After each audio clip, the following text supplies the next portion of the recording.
I've been looking for a portable monitor that I can use here in the home studio for content creation, productivity, and also streaming and recording video game content. But not only here in the home studio, but also outside the home studio for the same tasks, as well as a reference monitor for videos that I record and stream in other locations. So today we're going to check out the UPERFECT UMax 27-inch dual mode monitor and see, is it worth it, especially for the expensive price tag? So there's a ton of specs. We're going to put them up on the screen right now so you can see them when I scroll through the web page. But of course, those refresh rates and resolutions, talking about the 4K, 144, and 1080p 288, are really the flagship features of this 27-inch portable monitor. Also, versatility really is key, like I said, from here in the home studio or even outside, especially outside the home studio. I need something that can be set up very quickly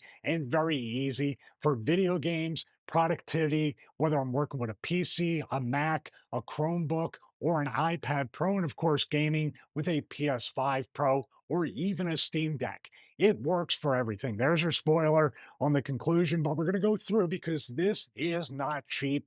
On sale at just around $670. It's still super expensive. So, in this review, I'm going to tell you how I use it and if it's overall a worthy buy and a value for your situation where I have multiple situations where I need to use a monitor like this. So let's talk about what comes with this portable monitor. It comes with a USB Type C for audio and video input. We're going to test that later.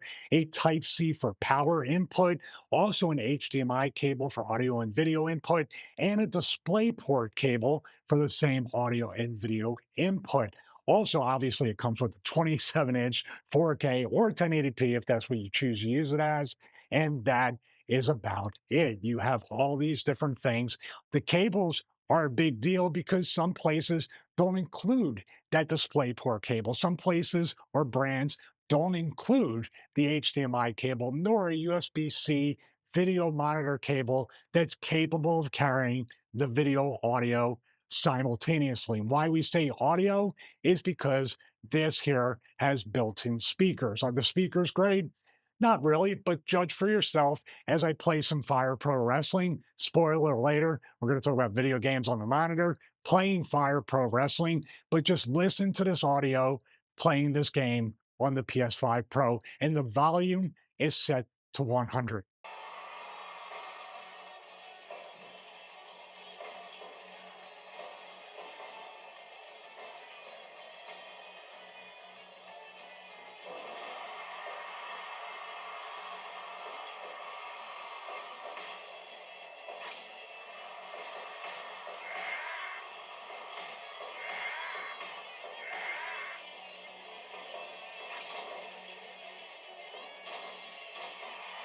So let's talk about video games because this is advertised as a gaming monitor in the description on their website. I connected my PS5 Pro via the included HDMI cable. Happy to say that worked without a problem. Also, playing one of the best pro wrestling games in history. Debate me on that in the comments. Fire Pro Wrestling World. And I have to say, there was never a problem. It did have a 4K signal. It didn't need 144 hertz for Fire Pro Wrestling World, but also playing games like Madden and other things, Ace Combat. I didn't see any kind of ghosting. I didn't see any kind of lag. It just was a plug and play experience. Now, I'm not a hardcore PC gamer or anything like that. I'm just a casual console gamer. Also have a Steam Deck OLED as well as I said, a PS5 Pro, and I had no issues. It's very much plug and play, easy to use. And as I said earlier, the speakers are included, and that's always a really good thing to include, but the speakers are nothing to write home about. I would just plug my headphones into my PS5 controller and I'm ready to go. But not really an experience that I can nitpick about to really carry my PS5 Pro or even any other more portable console and be able to play on this portably is really, really a cool thing. So I wanted to connect my 13-inch iPad Pro, the M5 model, and connect that Thunderbolt port to the USB-C port using the included USB-C cable. Happy to report the video and the audio did carry over and I was able to extend the display. So I'm using Final Cut Pro on the iPad or even DaVinci Resolve, which you're going to have to pay for on the upward studio tier of Resolve in order to get that clean feed onto a second display. But it does work. And as a matter of fact, here's a little bonus I didn't know about. It also, at the same time of carrying the video and the audio inputs, it also charges my iPad Pro. That is really, with some video monitor cables I buy off Amazon, it doesn't work for all three. This, I'm happy to report, does work and is really a big plus when working with the iPad. So, I want to give everybody an overhead shot of my studio desk here and how we produce the Stevie Richards Show, as well as Stevie Richards Fitness. Over here is the Apple Studio display, usually all the apps, the menu bar, everything over here. As a matter of fact, you saw in the B-roll, we had to move that over, the menu bar over to the Apple Studio display, but I could have it on the UPERFECT 27-inch monitor. In the middle, we have the Prompter XL. Now, the way I usually do the Stevie Richards Show, Ecamm Live on the studio display, James up here, anything we're watching, watch alongs on Patreon, stuff like that. Over here is usually another one for show notes if I don't have them on the 13-inch iPad Pro. Now, in a gaming situation, right here, just like the 24-inch Vizio TV I had, the $12 thrift store one, this is just a little bit more money than that.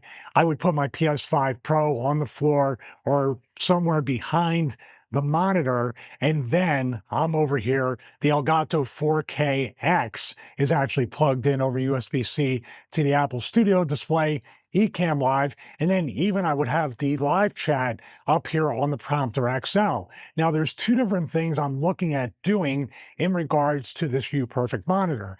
I'm either going to invest in a single or dual monitor arm. By the way, Chase has an excellent review on a single monitor arm that's available on Amazon. That will be the brand I go with, either with a single monitor arm or a dual with the 27-inch somewhere over here and a 24 over there. Is it overkill? Of course it is. But this here could replace the 24-inch on its own, but I definitely want to probably put it on a monitor arm. The best part about this monitor is it has the Visa or Visa mount, however you pronounce it, tomato, tomato, and also the stand does not need to be removed. You could go either or, so I can take it off the mount and still, if my wife wants to work on her Chromebook or we want to work in the other office, I can just take it off the mount and I don't have to reinstall the stand. That's really a quality of life thing. I know it's first world problems to reattach the stand, but this here, it's a really nice upgrade. And if the viewing angle with the lights and everything, you see the key lights up here, the viewing angle can be switched instantly right there, or with the monitor arm, it can raise or lower it. But right now, I really do like where this is. I like what it's doing. And if I'm playing video games, the only other thing I would do, you can see the scissor arm here. This here is a Rode PSA 1 Plus, and I usually have it right here, so I can just talk here and look there or play games.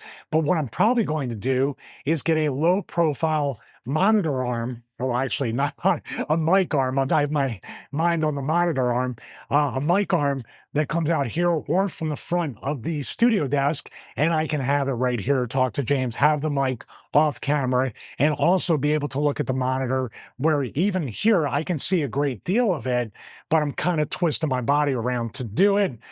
Not a big deal. Right now, I have a choice, but like I said, I can disconnect it from the monitor arm and put it basically on a desk, a table, or whatever, and even customize the angle as I see fit. This is an overkill setup, but it's something that's never done, and I'm looking forward to improving all this. But man, I'm really blessed and fortunate to have this kind of setup and be able to create content. Now, I want to say a couple cons on this because this is one thing, and it's such a thin portable monitor. Take a drink once again, but the controls are very clunky. As a matter of fact, I have the instructions and the manual on hand in order to remember certain things. I wish they did one of two things. The number one thing I wished, especially for the price, was maybe include a remote. A remote would make everything much easier with buttons.